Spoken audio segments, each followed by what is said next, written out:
mes chers, ravi de vous retrouver encore une fois et j'espère que vous allez bien. Alors, notre séance vidéo d'aujourd'hui se rapporte sur un cours très intéressant aux élèves du baccalauréat de soit SVT, SPC et Sciences Maths sur la continuité d'une fonction en un point. Tout d'abord, je donne une définition de la continuité.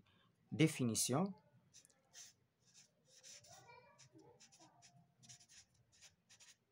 Continuité d'une fonction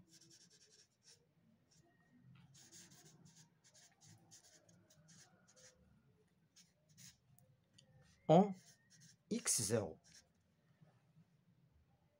Si je prends une fonction f définie sur un intervalle qui est ouvert sur un intervalle i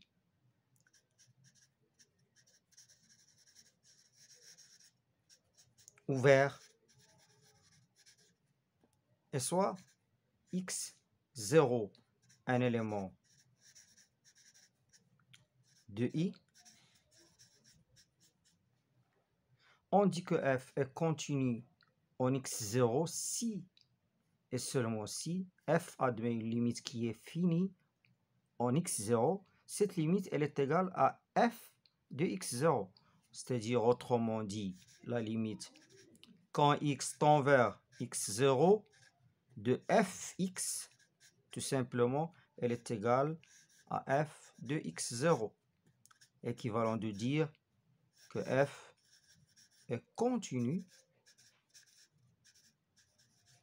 en x0. Je passe maintenant à la définition de la continuité à droite et la continuité à gauche.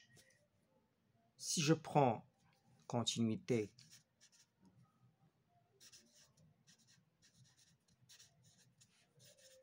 à droite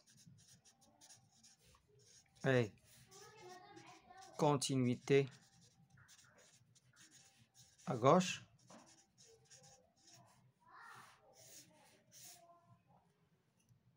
donc soit x0 un réel, f est une fonction définie sur un intervalle de type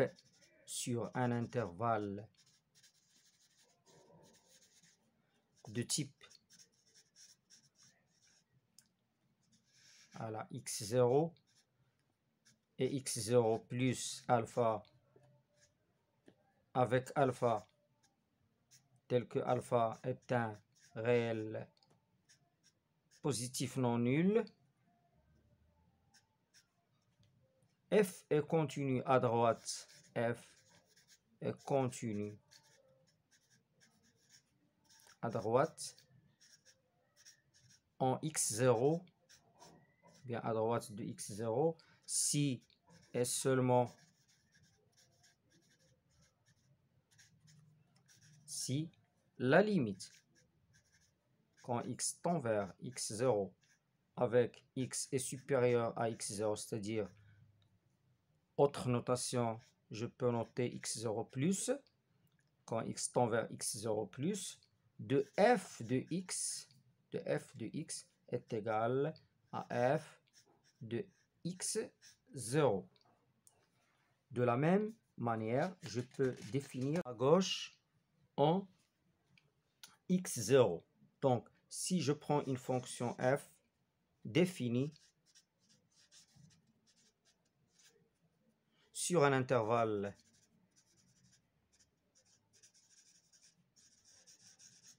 de type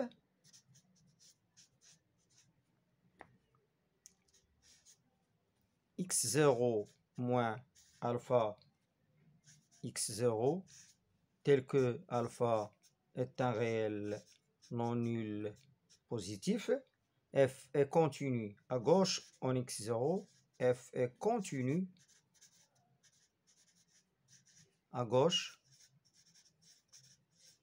en x0 si et seulement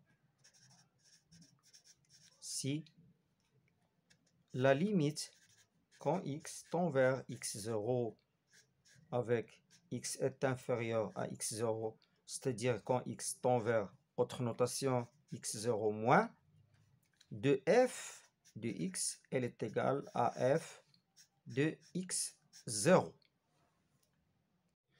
Je passe maintenant à la représentation graphique d'une fonction dans deux cas. Premier cas, c'est le cas d'une fonction qui est continue, voilà, continue en x0, x0, voilà, l'image de x0 c'est fx0. Dans un autre cas, d'une fonction qui est non continue, c'est-à-dire discontinue en x0, voilà le point x0, il a deux limites différentes, ou bien deux images différentes.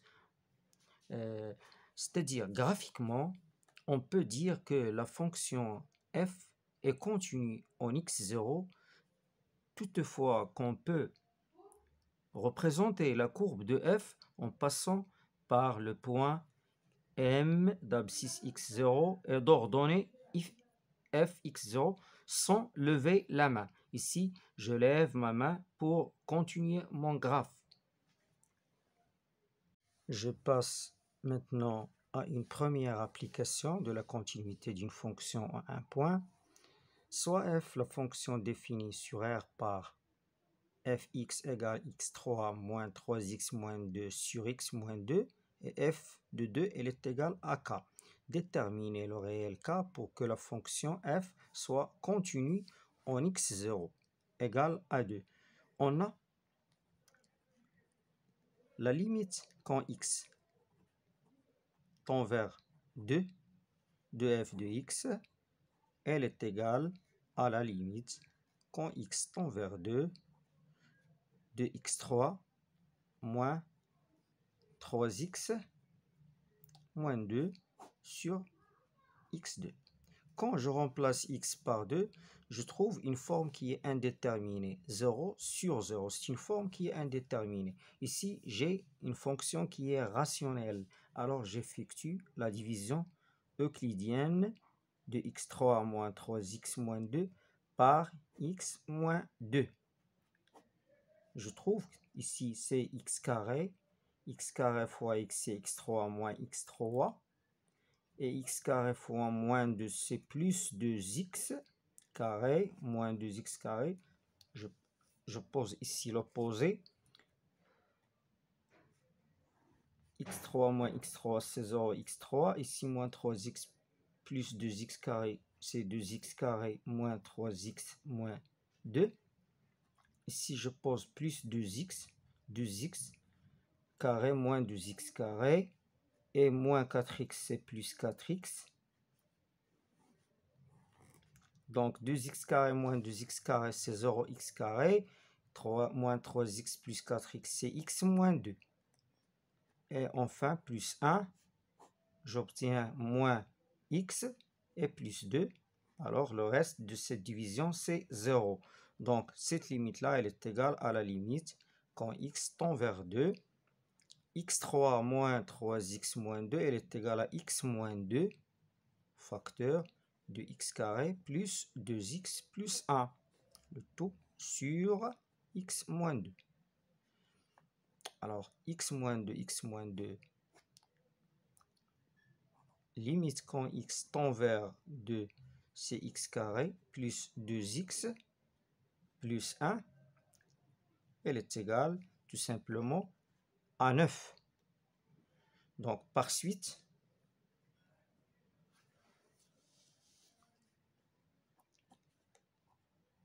f est continue en 2 si k elle est égale à 9.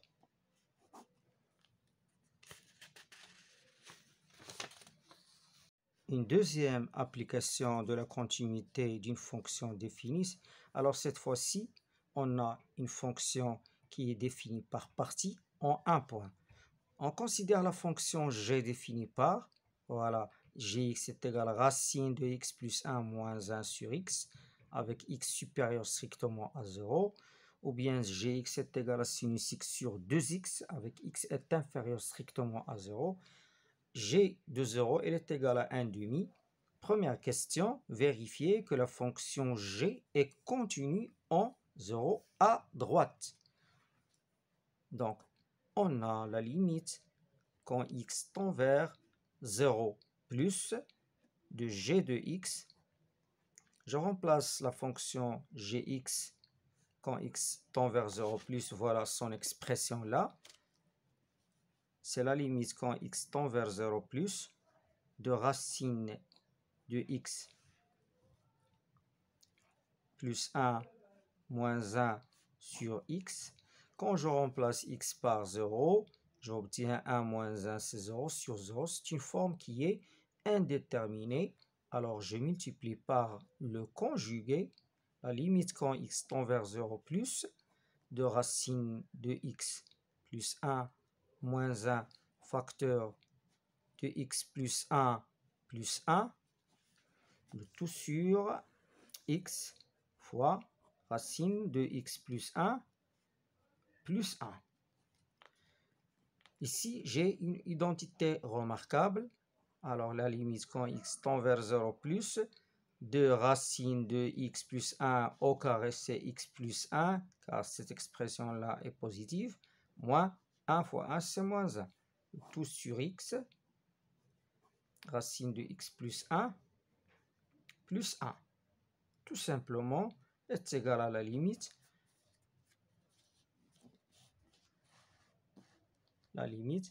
quand x tend vers 0 plus, ici 1 moins 1 c'est 0, il me reste x sur x, racine de x plus 1 moins plus 1, je simplifie x par x, il me reste la limite quand x tend vers 0 plus de 1 sur racine de x plus 1 plus 1. Donc, je remplace x par 0, c'est 0 ici, il me reste 1, 1 plus 1, c'est 2, 1 sur 2. Donc, cette limite-là, elle est égale à 1 demi. Elle est égale justement à g de 0 qui est égal à 1 demi.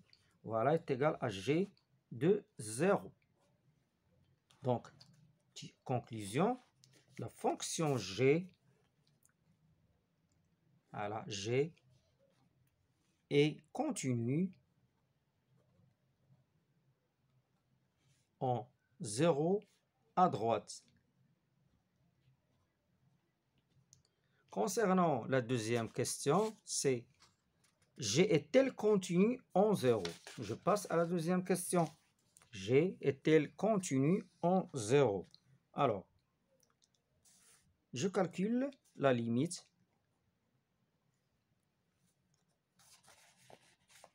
quand x tend vers, la limite quand x tend vers 0, mais cette fois-ci avec des valeurs qui sont négatives. Gx qui est égal à la limite quand x tend vers 0 à gauche de sinus x, car l'expression de la fonction g à gauche de 0, c'est sinus x sur 2x. Donc, sin x sur 2x, elle est égale à la limite quand x tend vers 0 à gauche de 1 demi, voilà, 1 demi sin x sur x. Ça, c'est une limite qui est usuelle. Elle est égale à la limite, ou bien elle est égale à 1 demi fois 1. La limite, un petit rappel, la limite quand x tend vers 0 de sinus x sur x, elle est égale à 1. Donc voilà 1, d'où 1 demi fois 1, c'est 1 demi. Alors, la limite quand x tend vers 0 avec des valeurs négatives de gx, elle est égale à g de 0, d'où G est continu en 0 à gauche. Donc, je peux tirer la conclusion suivante, puisque la fonction G est continue à droite et à gauche en 0, alors G elle est continue en 0. Au revoir et à bientôt.